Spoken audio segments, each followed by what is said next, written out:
welcome or welcome back, and welcome to a new reading vlog. So I wasn't really sure what I wanted to do for a video this week, and it's been a little while since I've really been into a hardcore reading mood, but today I just really felt like sitting down in my new reading chair. In case you haven't noticed, it's new. It's also dark green, just like pretty much everything that I own. So yeah, I just really felt like sitting down and really spending the entire afternoon reading. So I decided to film a reading vlog for all of you. How convenient. So as you saw this morning, I got up and took a shower. As you can maybe tell, I watered my plants. I spent a little bit of time working on my little fan fiction project that I have, but I didn't feel like too inspired, so I just decided to like wait until I was in the proper headspace and the proper mood. So it wasn't super productive in terms of writing today, but that's completely fine. I can try again later. And before I start reading, I just quickly wanted to do a little haul with all of you because I got some books from the library recently that I'm super excited to read, and also there are some books that I have bought like months ago that I just never mentioned on my channel, so I just wanted to like show them to you, share these books that I've bought because I think it's fun. So yeah, without any further ado, let's just jump into this little haul portion of the video, and then we can go back to the reading vlog. So the first book that I want to mention is actually the book that I'm currently reading and that I'm going to be reading for this vlog, and I'm so excited about it. I started it yesterday. I've already read like 100 pages and it's already so good and exactly what I needed. And that book is The Box in the Woods by Maureen Johnson. Like I said, I'm reading it so it doesn't have the dust jacket on. I was going to say the paperback on, which is not the right terminology. But yes, this is the fourth book into the Truly Devious mystery series. In case you don't know, Truly Devious is this YA mystery series in which we follow our main character Stevie, who is kind of like a true crime nerd, and she really loves those unsolved murder cases. And in the first 3 books of the series, she basically goes to this very elite academy and she is trying to solve a murder case that happened there 30 years before. Oh my god, that was the door of my building. I don't know if you heard that. That was loud. So yeah, in the first few books we follow Stevie as she's trying to uncover that mystery, but in the 4th book we actually follow her as she goes to this like summer camp where there was a murder a couple of years before that was never solved, and the new owner of the camp wants her to try and solve the murder now. And so far it's so good. And something that I really love about this series is that we always follow 2 different timelines. We follow Stevie in the present, but we also follow the events that occurred in the past that she is actually trying to uncover and solve herself. So it's always just so good because the tension is amazing. Like, you want to know what's going to happen, but you're also seeing like the murders happening at the same time as Stevie is trying to figure out what happened. So it's just so amazing. Like I said, I've read like 100 pages already. I'm on page 103 and I haven't been that immersed into a story in a while. Like, it's been a couple of weeks since I've read a book that has made me so incredibly excited.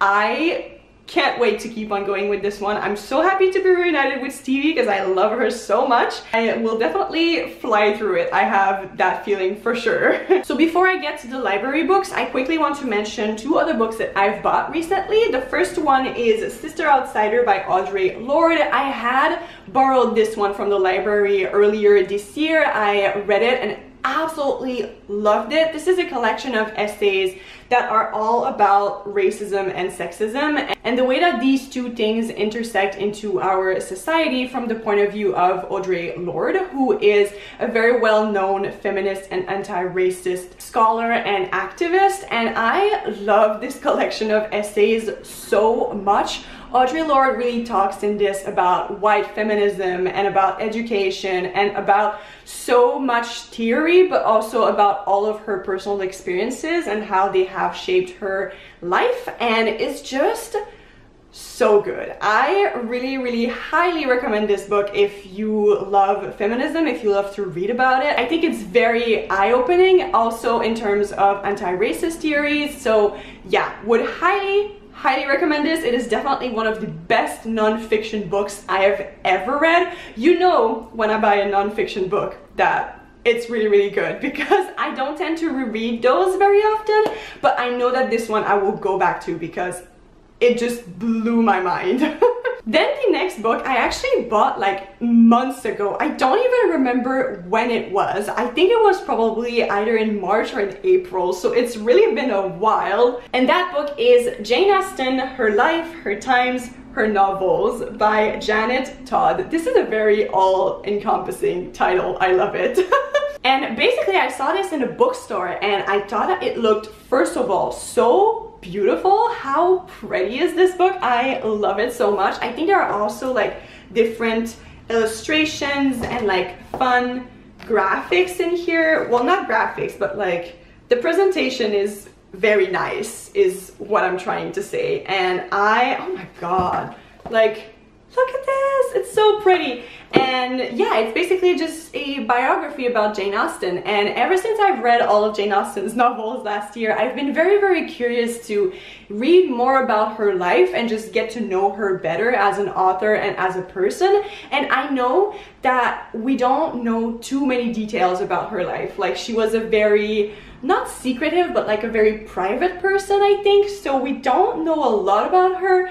But I was just very curious to read about her life and about how she came to be an author and about what people had to say about her books in her time period and all of that. And I thought that this could be like a great place to start. It was also just, like I said, so pretty, and I just kind of wanted it for myself, so I decided to get it, and I really hope I enjoy it. Then out of the other 3 books that I want to talk about, one of them is actually not from the library.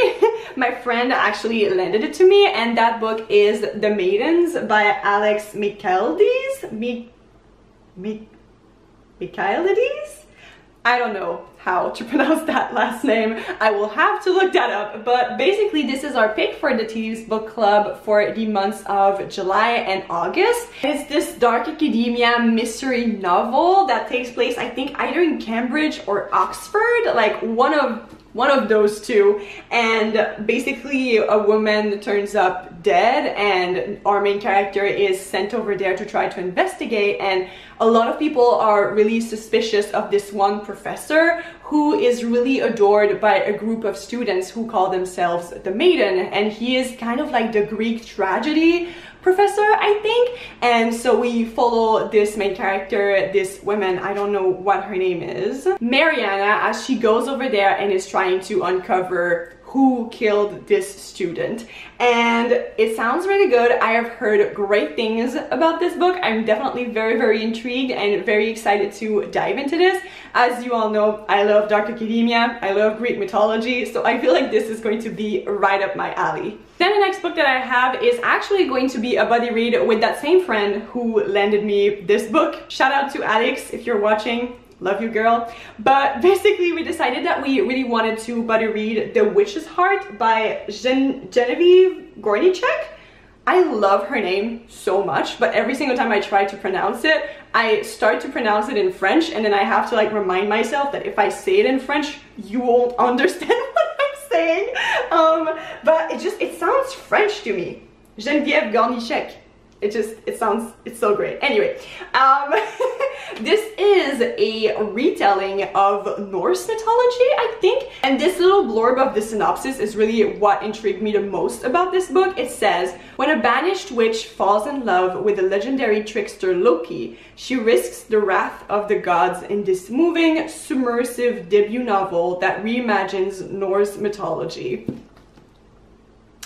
Witches, mythology and forbidden love. Say no more, I am all here for that. This gives me a lot of Circe vibes, and you all know that Circe by Madeline Miller is one of my favorite books of all time, and I have heard other people actually say that this compares to that novel, so I am very, very excited. I'm definitely super intrigued, and like I said, I really do love Greek mythology, but Norse mythology is also another one that I am very interested in and intrigued by, and I don't know too much about it.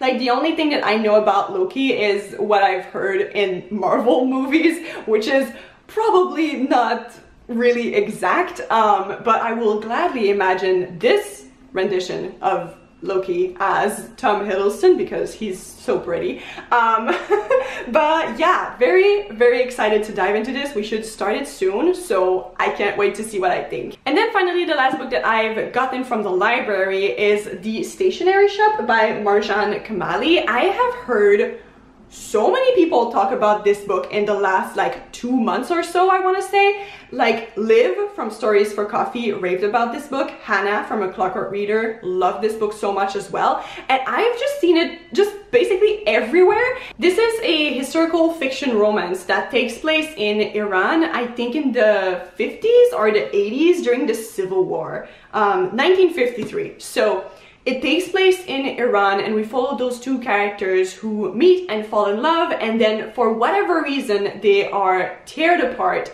and we follow them separately as they keep on living their lives until the day they are finally reunited. That's all that I know about it. I don't even know if that is correct, but I don't want to know too much about it. First of all, I just want to go into it blind.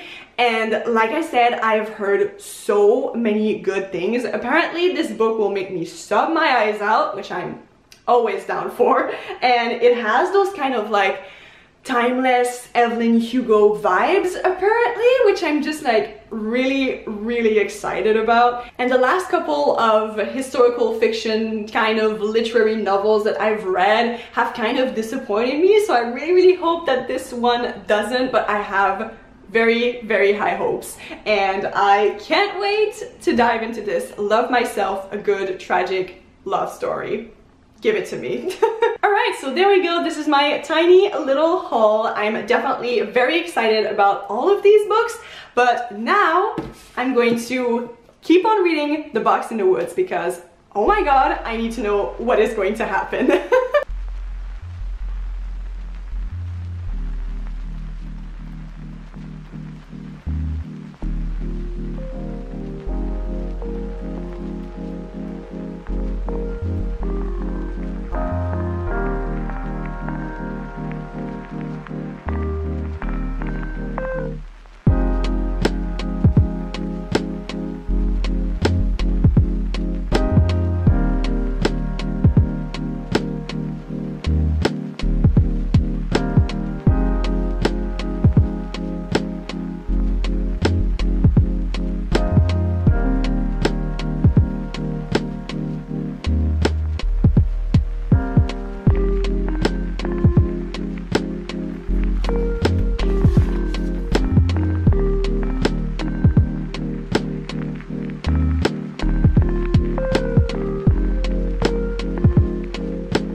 Okay, so I've just been sitting down here in my chair for like 2 hours non-stop just reading this book because it's so good.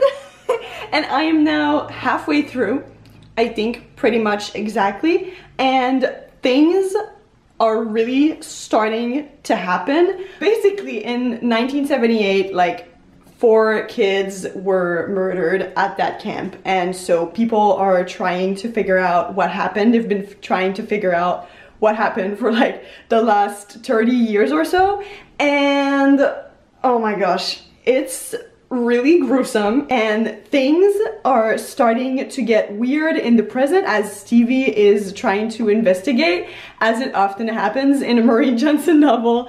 And oh my god, I obviously cannot say anything, but there was one moment where I literally had to put the book down and scream because I cannot deal with the suspense, which is, I think, one of the things that Maureen Johnson is so good at. My arm is getting so tired. Let me put you down.